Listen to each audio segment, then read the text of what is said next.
আল্লাহর নবী একদিন দাঁড়িয়ে আছেন সাহাবীদেরকে নিয়ে, মৌমাছির দলেরা যাচ্ছে উড়ে উড়ে, মৌমাছি পর্যন্ত মৌমাছির দলেরা উড়ে উড়ে যাচ্ছে। আল্লাহর নবী বললেন, এই মৌমাছির দলেরা তোমরা দাঁড়িয়ে যাও।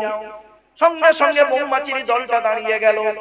আল্লাহর নবী বললেন, আমি তোমাদেরকে একটা প্রশ্ন করব, তোমরা বিভিন্ন রকম ফল আর ফুল থেকে খাবার সংগ্রহ করো, তোমাদের পেটের মধুটা এত মিষ্টি হয় কি করে বলো?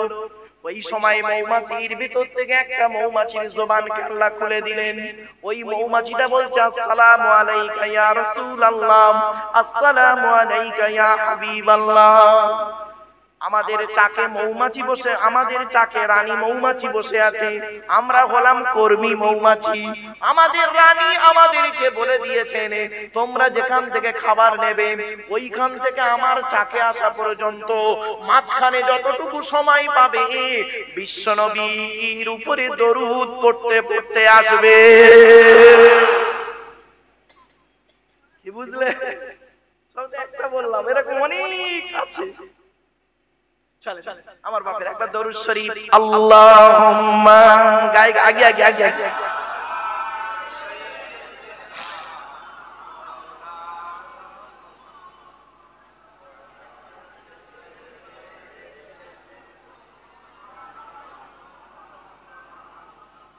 আসছি সেই নবীর পরিচয়টা আপনাদেরকে দিচ্ছি। আমাদের নবীর নাম মুহাম্মদ মুস্তাফা সাল্লাল্লাহু আলাইহি ওয়াসাল্লাম। নবী কোন বংশে জন্মগ্রহণ করেছে? কুরাইশ বংশে। কুরাইশটা কে? কার নাম কুরাইশটা শুনে নিন। সুবহানাল্লাহ, একটু জোরে বলবেন, অনুরোধ রইল আপনাদের। চলো, কোন বংশ বললেন?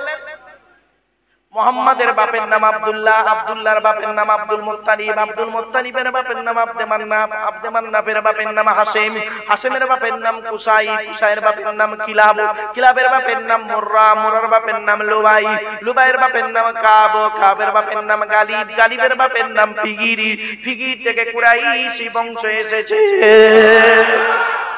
নবীর বাপের নাম আব্দুল্লাহ, মায়ের নাম আমিনা, দাদার নাম আব্দুল মুত্তালিব, দাদির নামটা কি? নেতিলা বিনতে খব্বাব ব্রাকেটে ফাতেমা, কেউ বলেছেন সামিরা। নবীর নানার নাম হলো আব্দুল ওয়াহাব জুহরি, নবীর নানির নাম হলো বারিরা বা বাররা, নবীর দুধমার নাম হলো হালিমা, নবীর দুধ বাপের নাম হলো হারেস, নবীর দুধ ভাইয়ের নাম আব্দুল্লাহ, নবীর বাপের নাম আব্দুল্লাহ, নবীর দুধ ভাইয়ের নাম আব্দুল্লাহ। দুটো জনে এক করে ফেলবেন না। নবীর জন্ম 570 খ্রিস্টাব্দে। ইংরেজি কি মাস ছিল? 29 আগস্ট। আরবি মাস ছিল রবিউল আউয়াল মাস, 12 তারিখ, মতান্তরে 9 তারিখ, কেউ বলেছেন 8 তারিখ। সোমবার সবিসা থেকে সময় আরবের মক্কা নগরে কুরাইশ বংশে নবীর জন্ম। নবীর বাপেরা হলো 10 ভাই, নবীর মায়েরা হলো 19 বোন। নবীর ভক্ত, নবীর কিচ্ছু জানে না, ফালতু ভক্ত হয়ে লাভ নাই। নবীর বাপেরা হলো 10 ভাই, অর্থাৎ নবীর 9টা চাচা, 9টা চাচা, 18টা খালা, 6টা ফুফু, 7টা ছেলে মেয়ে। কটা চাচা বলেছি? আরে বাবা বলেন, এই কথা বলেন আমার সাথে। আসলে ব্যাপারটা কি জানেন, আমার সঙ্গে একটু কথা না বললে আমার ওয়াজ করতে ভালো লাগে না। যদি বলেন আমি একটা কিস্সা কাহিনী ধরে নিচ্ছি এক্ষুনি, হ্যাঁ, শুধু একটা ঘটনা ধরলেই 2 ঘন্টা হয়ে যাবে, চিন্তা নেই। এ তো হয়ে গেছে, 2 ঘন্টা বলা আমার কাছে সহজ ব্যাপার। একটা কিস্সা কাহিনী ধরবো, 2 ঘন্টা হয়ে যাবে। ওইভাবে ওয়াজ শুনে আপনাদের লাভ হবে না। আমি যেটা বলছি একটু শুনে লাভ হবে। আচ্ছা, নবীর বাপেরা ক ভাই বললাম? নবীর চাচা কটা? 9টা। এবার চাচাদের নামগুলো শুনুন, একটা ভুল বেরোবে, দেখুন একটা ভুল ভাঙবে আজকের আপনাদের এখানে। কি লেবুখালি, তাই তো? লেবুখালি লোকেদের একটা ভুল ভাঙবে, দেখেন। বড় চাচার নাম হলো হারেস, কি বললাম? হারেস, জুবায়ের, মুকাইলিম, ফাইদা, জাইদা, আবু লাহাব, হামজা, আব্বাস, আবু তালেব। নবীর বাপ হলো আব্দুল্লাহ। ওই আবু জাহালের নাম তো এখানে নেই। আবু জাহাল নবীর চাচা নয়। অনেক বক্তা ওয়াজ করে করে বেড়ায় নবীর চাচা নাকি আবু জাহাল, ঠিক না বেটি? শোনেননি?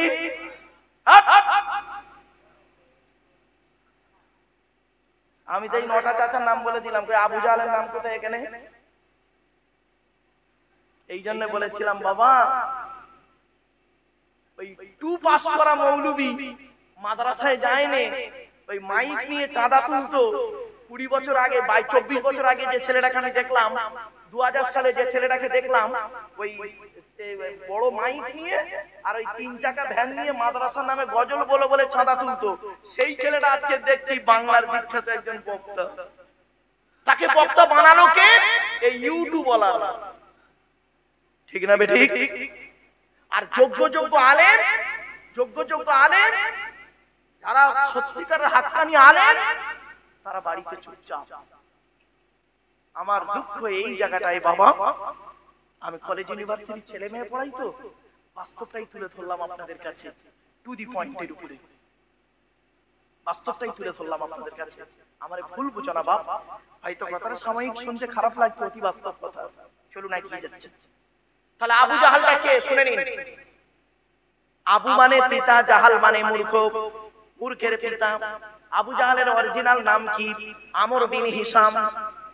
ওর বাড়ি কোথায়? সিরিয়ায়। ওর বাপ হলো একজন মেথর, মা হলো চরিত্রহীনা নারী, আর নবী তার নাম দিলেন আবু জাহাল, মূর্খের পিতা। তাহলে কি দাঁড়ালো? যার নাম হলো আমির বিন হিশাম, বাড়ি হলো সিরিয়ায়, বাপ হলো মেথর, মা হলো চরিত্রহীনা নারী, আর নবী তার লানতের সার্টিফিকেট দিল মূর্খের পিতা। তাকে নবী চাচা বলে ওয়াজ করলে, আর তোমরা সুবহানাল্লাহ বলে চিল্লে উঠলে। বাবা এজন্যই বলেছিলাম বাবা, আলেমের ওয়াজ শুনতে। কেন বলেছিলাম আমি আলেমের ওয়াজ শুনতে? কেন বলেছিলাম আপনাদেরকে? বাস্তব কথা বলছি বাপ, খারাপ ভাববেন না আমাকে, অতি বাস্তব কথা বলে গেলাম। চলো, অসুবিধা হচ্ছে বুঝি? অসুবিধা হচ্ছে? একবার দরুদ শরীফ আল্লাহুম্মা।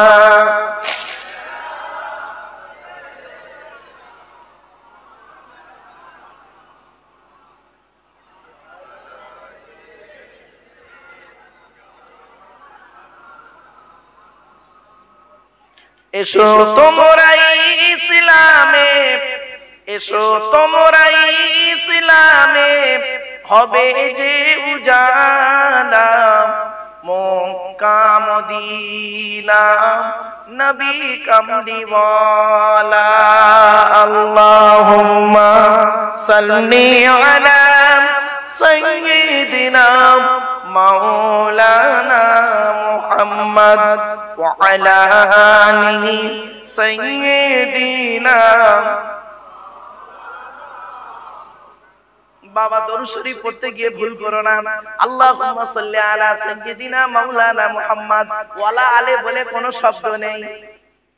ওয়ালা আলে সাইয়্যিদিনা মাওলানা মুহাম্মদ, ওয়ালা আলে বলে কোনো শব্দ নেই। শব্দটা হলো কি? ওয়া আলা আলি, ওয়া আলা আলি। আলাটা হলো ইংরেজিতে বলে প্রিপজিশন, বাংলায় বলে অব্যয়, আরবিতে বলে হরফে জাররা। আর ওয়ালা আলে বললে নফির মানে হবে, নেগেটিভের মানে হবে, নাবাচকের মানে হবে, উল্টে গোনা হবে। বাবা দরুদ শরীফ পড়তে গিয়ে, নেকি করতে গিয়ে ভুল করো না বাপ আমার। আল্লাহুম্মা সাল্লি আলা সাইয়্যিদিনা মাওলানা মুহাম্মদ ওয়া আলা আলি, ওয়ালা আলে নয়, ওয়া আলা আলি। বাপেরা এই ভুলগুলো আরো দেখেন কত ভুল বের হচ্ছে। রমজান মাসে ভোরের বেলা যে খাবারটা খান তাকে আপনারা কি বলেন? জোরে বলুন। সেহরি নয় শব্দটা, শব্দটা হলো সাহারি। কি বললাম? আচ্ছা, সেহরি আর সাহারির পার্থক্যটা কি? দন্তেশয় একার আর দন্তেশয় আকার, তাই তো? চলুন ভুলটা সংশোধন করে নিন। সিনে জেদ দিলে সিহিরুন মানে হলো জাদু করা, এই কোরআনে আছে। হাদা সিহিরুন মুবিন, সিহিরুন মানে জাদু করা। আর সিনে জবর দিলে, দন্তেশয় আকার দিলে সাহারুন মানে হলো রাতের শেষ অংশের খাবারকে আরবিতে সাহারি বলে। তাহলে শব্দটা কি হবে? সেহরি না সাহারি? জোরে বলুন। তাহলে সেহরি বলেন কেন? ভুলটা সংশোধন করুন। জলসা দেন কেন আপনারা? জলসা দেবার উদ্দেশ্য হলো ভুলকে সংশোধন করা। কিছু বুঝতে পারছেন বাবা? কথাগুলো মাথায় রাখেন। আরো দেখেন, স্বামী স্ত্রী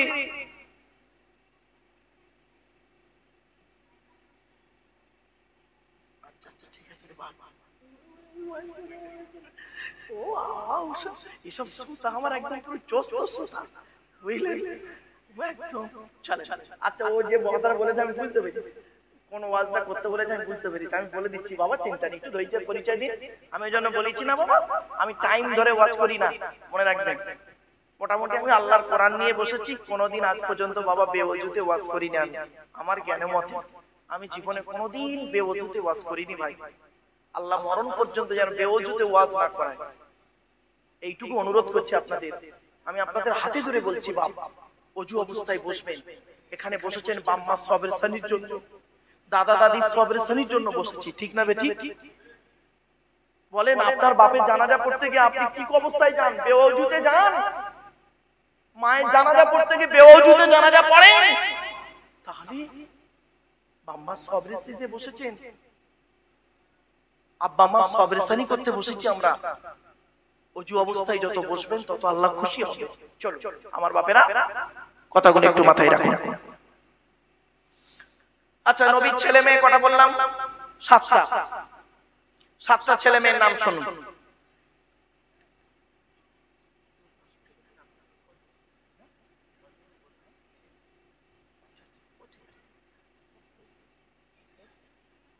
কামাল সাহেব কোথায় গেল? হ্যাঁ হ্যাঁ, আচ্ছা ঠিক আছে। ওই ফজরের নামাজ পড়বেন।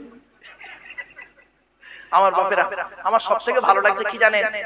যে আমার এই দক্ষিণ 24 পরগনায় আমার জেলাতে রাত 12টা পর্যন্ত ওয়াজ আমার খুব ভালো লাগে। কেন জানেন? এরা করে কি, সারা রাত জলসা করে, আর 12টার পরে যে বক্তাকে তুলবেন দেখবেন শ্রোতা কমে যাবে, আর ফজরের আগে দেখবেন ওই কয়েকটা শ্রোতা থাকে, বেকারেদের জলসার বক্তার টাকাটা যায় আর মাইক ভাড়াটা যায়। শুনে নিন, আপনাদের বলে যাচ্ছি, রাত 12টা পর্যন্ত ওয়াজ দেবেন, আর একটা সূরার তাফসীর দেবেন, একটা করে সূরার তাফসীর। আজকের একটা সূরার তাফসীর হবে, আগামী বছর আরেকটা সূরার তাফসীর হবে। এই কোরআনে আছে 114টা সূরা। আমার বাপেরা, আজকে একটা সূরার সংক্ষিপ্ত আলোচনা করব, একটু ধৈর্যের পরিচয় দিন বাবা, একটু পরিচয়গুলো বলে দিই। নবীজির ছেলে মেয়ে হলো 7টা, 3টে পুত্র সন্তান, কেউ বলেছেন 4টে পুত্র সন্তান, এ নিয়ে মারামারি করবেন না কেউ। 3টে পুত্র সন্তানের নাম কি?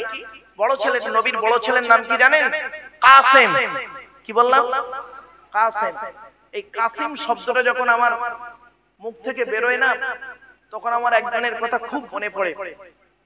আমার একজন ওস্তাদ ছিলেন, শিক্ষক ছিলেন, ওস্তাদুল আসাতিজা, ভারতবর্ষের একজন বিখ্যাত আলেম ছিলেন, ভারতবর্ষের একজন বিখ্যাত আলেম ছিলেন।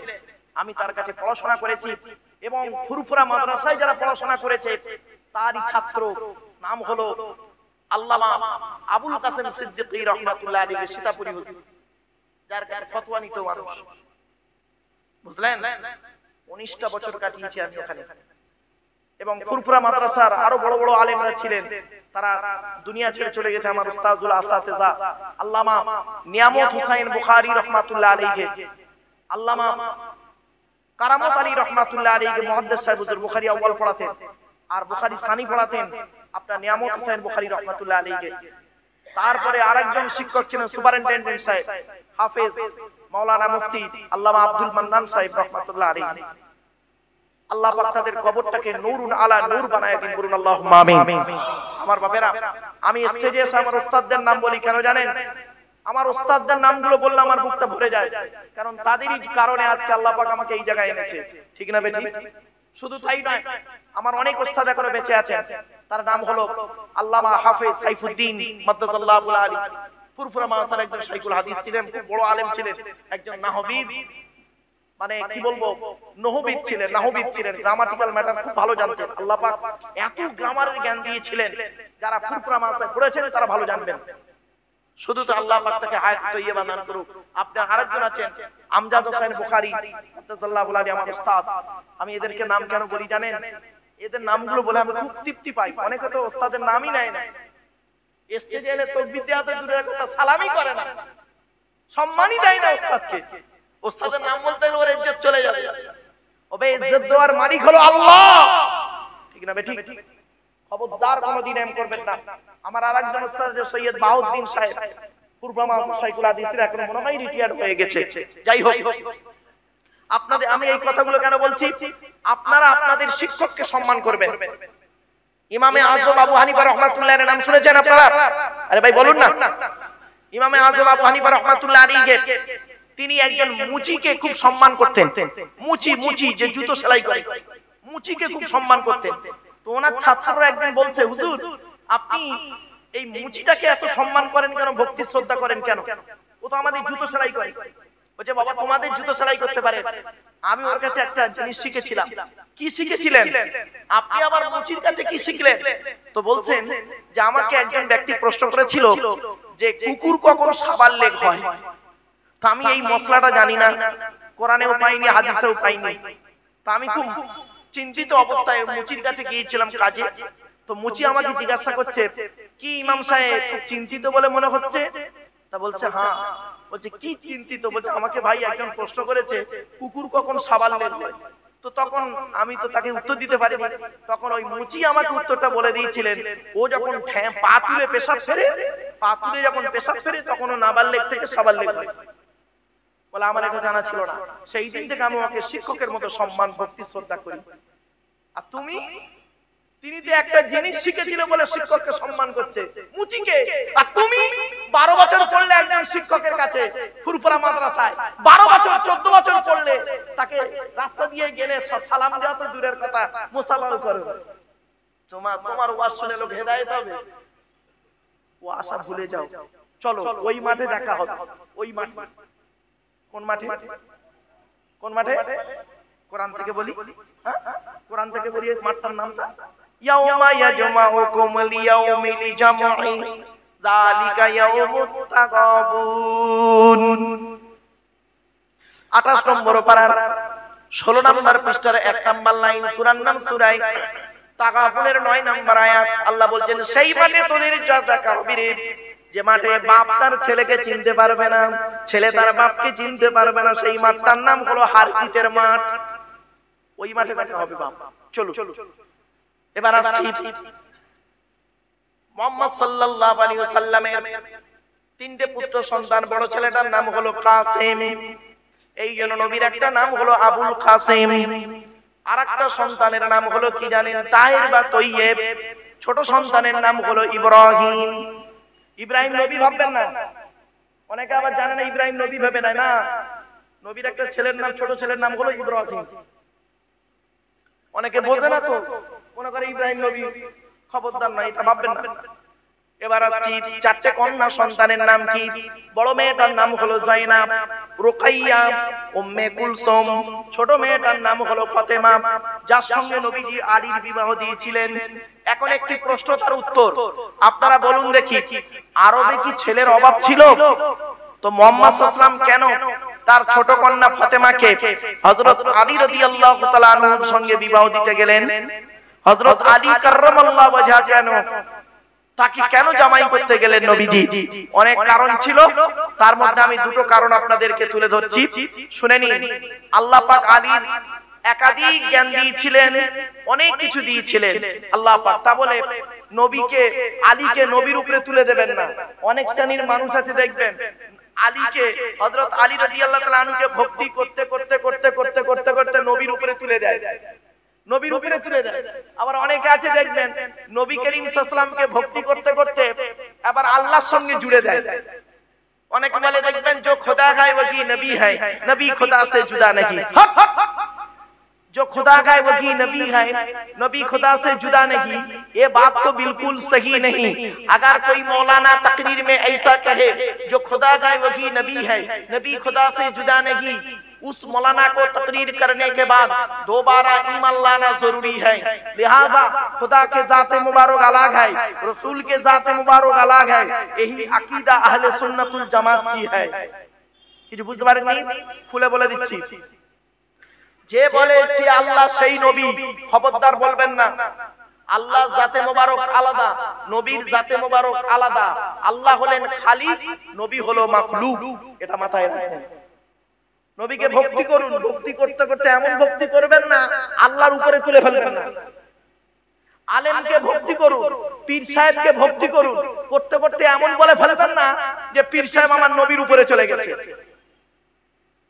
কিছু বুঝতে পারলেন? একটা ছোট্ট উদাহরণ দিচ্ছি, শুনে নিন। বড় পীর আব্দুল কাদের জিলানী রহমাতুল্লাহ আলাইহির মুরিদ বড় পীর আব্দুল কাদের জিলানী রহমাতুল্লাহ আলাইহির মুরিদ একদিন বড় পীর সাহেবকে প্রশ্ন করছেন, হুজুর আপনি তো বড় একজন আলেম এবং আল্লাহর ওলি, তো আপনার মর্যাদা কি সাহাবাদের মর্যাদার মতো? মানে ভক্তটা জিজ্ঞাসা করেছেন বড় পীর সাহেবকে। তো বড় পীর সাহেব রহমাতুল্লাহ আলাইহিকে চোখ দুটো রাগেতে লাল হয়ে গেছে। খবরদার এরকম কথা বলবে না, আমার সঙ্গে সাহাবীদের তুলনা করছো। সাহাবীরা কি বলছে এবার শুনুন। সাহাবীরা যুদ্ধের ময়দানে ঘোড়া ছুটিয়ে যায়, সেই ঘোড়ার পা যেখানে পড়ে সেই ধুলোর সমতুল্য আমি আব্দুল কাদের জিলানী নয়। জোরে বলে বলো, কোথায় আছেন আপনি? খালি খামাখা কোথায় আছেন আপনি? যাকে তাকে যার সঙ্গে তুলনা করে দেন। বাপেরা খবরদার নয়। সাহাবীদের মর্যাদা কি জানেন? রাসূলুল্লাহ সাহাবীদের সম্পর্কে কি বলেছেন? আসহাবিকান নুজুম বিআইতিহিম ইক্তিদাইতুম ইহতিদাইতুম। আমার প্রত্যেকটা সাহাবী হলো নক্ষত্রের ন্যায়, যাকে অনুসরণ করবে তার মাধ্যমে তোমরা কিয়ামতের মাঠে নাজাত পেয়ে যাবে। খবরদার নয় বাবা, যে যে স্তরের মানুষ তাকে সেই স্তরে রাখুন। গ্রামের প্রধানকে প্রধানমন্ত্রীর জায়গায় বসাবেন না, আর প্রধানমন্ত্রীকে গ্রামের প্রধানের জায়গায় চেয়ারে বসানোর চেষ্টা করবেন না। প্রধান, উপপ্রধান, এমএলএ, এমপি, এসডিও, বিডিও, থানার বড়বাবু, কোর্টের উকিল, হাকিম, মুক্তার, বিচারক, প্রত্যেকের একটা স্তর আছে। ক্লিয়ার বুঝতে পারছেন? ওই স্তরে স্তরে রাখবেন, তাহলে আপনার ঈমান, আমল, আকীদা, চিন্তা ভাবনা সব ঠিক থাকবে। আর স্তরটা যখন পাল্টে দেবেন, ভক্তি করতে করতে একটা অন্যটার সঙ্গে জড়িয়ে দেবেন, তখন আপনি ফেঁসে যাবেন, ঈমান নিয়ে সমস্যায় পড়ে যাবেন। বাস্তব কথা বললাম। এই কথাগুলো আপনাদের কেন বললাম? ব্রেনটাকে একটু মগজ ধোলাই করার জন্য বললাম। খবরদার ডান দিক বাঁ দিক না দেখে, পেছনের দিকে না তাকিয়ে সামনের দিকে যান। সোজা সরল পথে চলুন, সোজা সরল পথে চলুন, সোজা সরল পথে চলুন। বেঁকা পথ ধরবেন না বাবা, জাহান্নামী হয়ে যাবেন। সোজা সরল পথটা কি? আল্লাহর কোরআন, আল্লাহর নবীর হাদিস। নবীজি বলেছেন, আমি তোদের ছেড়ে চলে যাচ্ছি, যাওয়ার সময় দুটো জিনিস রেখে যাচ্ছি। এক হলো আল্লাহর কোরআন, আর দুই হলো আমার হাদিস সুন্নাত গুলো রেখে গেলাম।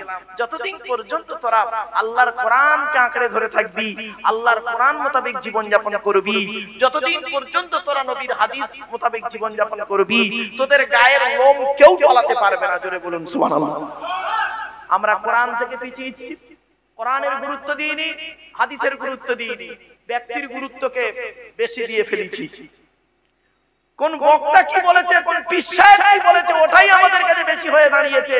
রাসূলুল্লাহর হাদিসটাকে আমাদের কাছে ছোট হয়ে গেছে। তখন খবরদার এরকম চিন্তা ভাবনা নেবেন না। আল্লাহর কোরআন, তারপর রাসূলুল্লাহর হাদিস, এটা মাথায় রাখবেন। না বুঝতে পারলেন আমার কথাগুলো? আগে কোরআনকে মূল্যায়ন করুন, এই কোরআনকে মূল্যায়ন করুন, তারপরে কোরআনের সবথেকে বড় ব্যাখ্যাকারী হলেন মুহাম্মদ মুস্তাফা সাল্লাল্লাহু আলাইহি সাল্লাম। রাসূলুল্লাহকে আপনি অনুসরণ করুন। রাসূলুল্লাহ কিভাবে খেয়েছেন সেইভাবে আপনি খান, রাসূলুল্লাহ কিভাবে ওয়াজ করেছেন সেইভাবে ওয়াজ করুন, রাসূলুল্লাহ কিভাবে ঘুমিয়েছেন সেইভাবে আপনি ঘুমান, রাসূলুল্লাহ কি কি খাবার খেতে ভালোবাসতেন সেই সেই খাবারগুলো আপনি খান। সুন্নাত আদায় হবে, ইবাদত বলে গণ্য হবে। জোরে বলে একটা একটা করে বলি, শুনে নিন। আপনাদের এই জলসাটা কি উদ্দেশ্যে বাপ? নবী দিবস। ব্যাস, ঠিক আছে। তাহলে নবী সম্পর্কে আলোচনা করব, একটা একটা করে শুনবেন।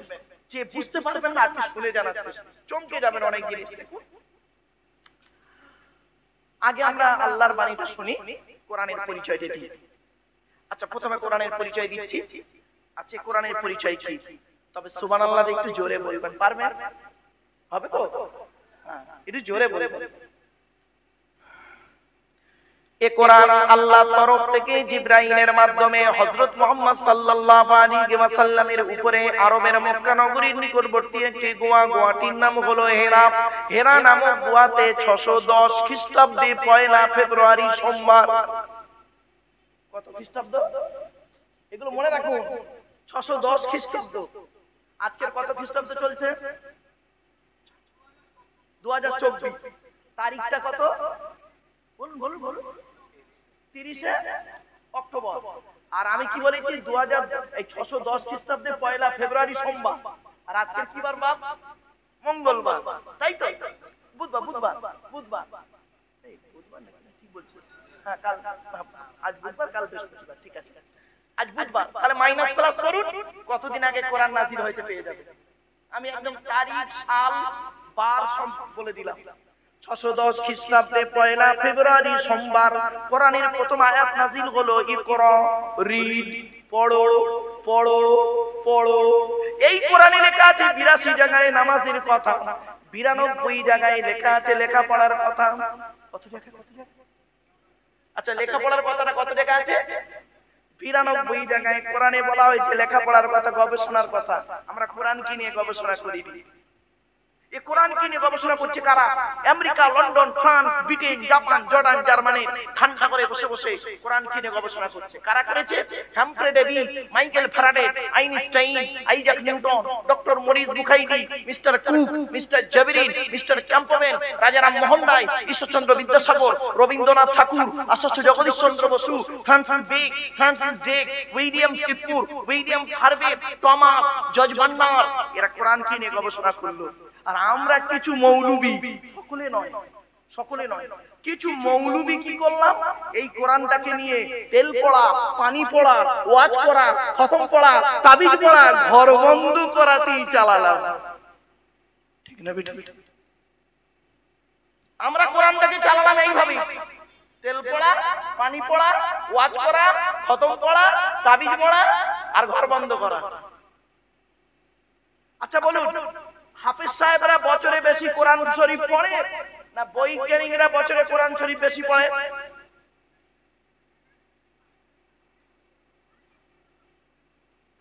বলুন। হাফেজ সাহেব, বাস্তব তাই। একজন হাফেজ সাহেব বছরে বহুবার কোরআন খতম করে, তাই তো? বৈজ্ঞানিকরা অত বেশি কোরআন পড়ে না। তো হাফেজ সাহেবরা কোরআন বছরে বহুবার পড়ে, বছরের শেষে একটা সূচের পিছনে ছিদ্র বের করতে পারল না। আর বৈজ্ঞানিকরা কোরআনের একটা আয়াতকে পড়ে গালে হাত দিয়ে চিন্তা করতে করতে প্লেন তৈরি করে ফেললো, মধ্যাকর্ষণ শক্তি আবিষ্কার করে ফেললো। আজ যে ঘড়ি পড়ছেন ঘড়ি তৈরি করে ফেললো, ক্যামেরা তৈরি করে ফেললো, এত কিছু তৈরি করে ফেললো, মিসাইল তৈরি করলো, পরমাণু বোমা তৈরি করলো। এই কোরআনে আছে। এই কোরআনে 250 রকমের হারাম আছে। কত 250 রকমের হারাম আছে। আপনারা কটা হারাম জানেন? মদ খাওয়া, সুদ খাওয়া, ঘুষ খাওয়া, জানেন, জেনা করা, জমির আল চুরি করা, হুক মারা, কারেন্ট নেওয়া, এইটুকুই তো জানেন।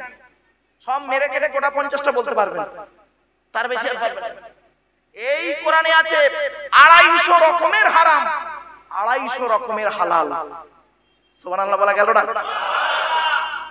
এই কোরআনে 1000-এরও বেশি আয়াত হলো বিজ্ঞান ভিত্তিক। জোরে বলুন। আরো দেখেন, আপনারা আধার কার্ড করেছেন? আচ্ছা, আধার কার্ড করার সময় অফিসাররা আপনাদের বলেছিল বাবা চোখটা বড় করে চান তো? বলেছিল না? অফিসাররা বলেছিল তো? কেন? 1500 বছর আগে কোরআনে কথা বলা আছে। জোরে বলুন। আপনারা আধার কার্ড করতে গিয়ে বা জমি দলিল করতে গিয়ে, বিয়ে রেজিস্ট্রি করতে গিয়ে বুড়ো আঙুলের ছাপ দিয়েছেন না? টিপ টিপ। 1500 বছর আগে কোরআনে কথাটা বলা আছে। জোরে বলুন। আমি দলিল দিচ্ছি বাবা, একটু ধৈর্যের পরিচয় দিন। আমার ওয়াজ শুনতে গেলে একটু ধৈর্য লাগবে। একটা একটা করে বলে যাচ্ছি, চলো। কোরআনের ভিতরে কি আছে এবার বলি। 30টা পারা, 540টা রুকু, 114টা সূরা, 14 থেকে 15 খানা সাজদা, 7টা মানজিল, 8 থেকে 12 খানা সাকতা, 6666টা আয়াত, কেউ বলেছেন 6236টা আয়াত, 3,23,215টা অক্ষর। এই কোরআন 22 বছর 9 মাস কয়েকদিন কম বেশি 23 বছর ধরে কোন ঘটনাকে কেন্দ্র করে, কোন ব্যক্তিকে কেন্দ্র করে, কোন বস্তুকে কেন্দ্র করে, কোন জায়গাকে কেন্দ্র করে কোরআনের আয়াতগুলো নাযিল হয়েছে। 6000 আয়াত নাযিল হয়েছে, 12,000 জায়গায় নাযিল হয়েছে।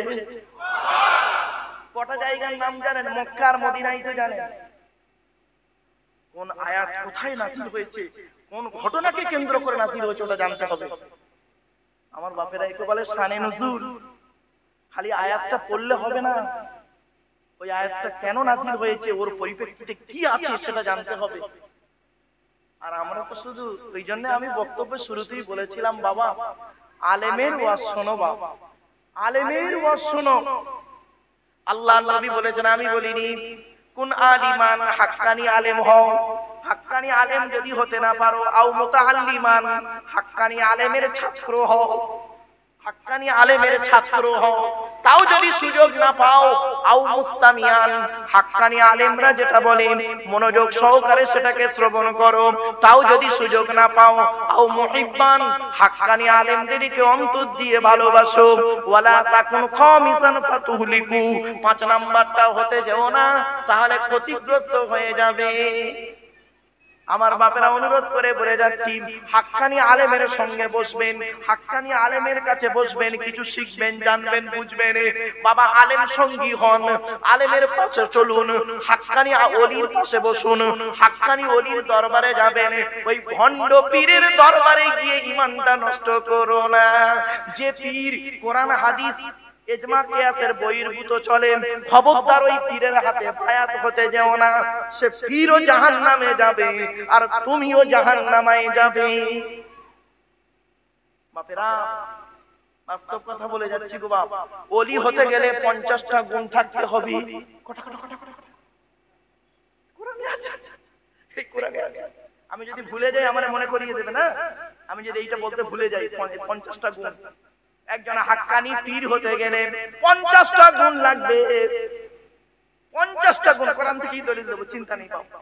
ওলি হতে গেলে প্রথম লাগবে কি? আচ্ছা বলেন, আমাদের সরকারি লেভেলে, আমি তো সরকারি চাকরি করি বাবা, স্কুল থেকে আসছি, স্কুল থেকে বাড়ি গেছি, গিয়ে ড্রেসটা চেঞ্জ করে আব্বা আমার কবর জিয়ারত করে চলে এসেছি। তো আমার বাপেরা এই সরকারি লেভেলে প্রথম সার্টিফিকেটের নাম কি? মাধ্যমিক, তাই তো নাকি? বলেন না বাবা। তারপরেরটা কি? উচ্চ মাধ্যমিক। তারপরেরটা বিএ, মানে graduation, bachelor of arts, graduation. তো ঠিক এইরকম ওলি হতে গেলে একটা একটা করে ধাপ আছে গো বাবা। ওলি হতে গেলে প্রথম ধাপটার নাম হলো খাঁটি মোমেন হতে হবে। কি কি কি? খাঁটি মোমেন। আর খাঁটি মোমেন হতে গেলে কোরআনে আছে সর্বাধিক 30টা গুণ লাগবে আর সর্বনিম্ন 5টা গুণ লাগবে, তবে খাঁটি মোমেন। সব দলিল বাদ কোরআনে আয়াত দিয়েই বলবো, চিন্তা নেই। পারা পৃষ্ঠা লাইন সব সমেত বলবো, চিন্তা নেই। ওলি মোমেনের উপরের ধাপ হলো মুত্তাকি। কি বললাম বাবা? মুত্তাকি। মুত্তাকি হতে গেলে ওই 30টা গুণের সাথে সাথে আরো 15টা লাগবে। তাহলে 15 আর 30 কত? 45। তাহলে দুটো হলো, 45টা গুণ হলে দুটো হবে, মোমেন আর মুত্তাকি। এবার মোমেন আর মুত্তাকির উপরের স্তরটা হলো হাক্কানি পীর বা ওলি। ওলি হতে গেলে ওই 45টার সঙ্গে আরো 5টা লাগবে। কটা হলো? 50। 50টার মধ্যে বাবা 5টা গুণলেই তাকে পীর সাহেব বলে দিলে? 5টা গুণ নেই তার মধ্যে, তাকে পীর সাহেব বলে দিলে? হ্যাঁ, এই যুবক, এই আমার এই ওয়াজগুলো নিয়ে বাড়িতে মূল্যায়ন করো। একটা একটা করে বলে যাচ্ছি, চলো। তাহলে কোরআনের পরিচয় সংক্ষেপে দিয়ে দিলাম। এবার আসছি কোরআনে। কোরআন যার উপরে নাযিল হয়েছে তার নাম হলো কি? আমাদের রাসূল, বিশ্বনবী, কুল কায়নাতের রাসূল, রাহমাতুল লিল আলামিন, মুহাম্মদ মুস্তাফা সাল্লাল্লাহু আলাইহি ওয়াসাল্লাম। তাই তো বাপেরা, চলো আমাদের নবীর পরিচয়টা বেছে নেন। নবী হতে গেলে তার পরিচয় হলো 3টে। কটা কটা কটা কটা? 3টে। কি কি? এক নাম্বার, যিনি নবী হবেন তার চরিত্র উত্তম হতে হবে। শর্ট, 3টে শর্ট নবী হতে গেলে। সৃষ্টিকর্তা আল্লাহ হতে গেলে তার শর্ত হলো কটা? 4টে। প্রথমেই বলে দিয়েছি, কুল হুয়াল্লাহ 4টে সৃষ্টিকর্তা। আর নবী হতে গেলে তার শর্ত হলো 3টে। কি কি? এক নাম্বার, যিনি নবী হবেন তার চরিত্র উত্তম হতে হবে। তো পৃথিবীতে যত নবী এসেছে প্রত্যেক নবীর চরিত্রকে আল্লাহ পাক উত্তম করে পাঠিয়েছে, জোরে বলুন সুবহানাল্লাহ। 2 নাম্বার, যিনি নবী হবেন তার উপরে আল্লাহর তরফ থেকে ওহী নাযিল হতে হবে, ওহী। 3 নাম্বার, যিনি নবী হবেন তার দ্বারাই অলৌকিক ঘটনা ঘটতে হবে। একটা হোক বা 50টা হোক, পৃথিবীতে যত নবী এসেছেন প্রত্যেক নবীর মাধ্যমে আল্লাহ পাক 1 থেকে 50টার ভিতরে মুজিজা দিয়েছেন। আর আমার নবী বিশ্ব নবী কুল কায়নাতের রাসূল মুহাম্মদ মুস্তাফা সাল্লাল্লাহু আলাইহি সাল্লামের মাধ্যমে আল্লাহ পাক এই পৃথিবীতে 1000-এরও বেশি মুজিজা দিয়েছেন। জোরে বলুন। সেই 1000 মুজিজার ভিতরে সর্বশ্রেষ্ঠ হলো এই কোরআনুল মাজিদ নাযিল করা। জোরে বলুন। আপনারা কটা মুজিজা বলতে পারবেন নবীজি? খুব টেনে কেটে গোটা 50টা, ঠিক না বেটি? দেখেন কত মুজিজা নবীর, 1000টা মুজিজা। একটা বলবো? আবার একটা বলি অন্তত, হ্যাঁ বলবো একটা মুজিজা সংক্ষেপে। দেখেন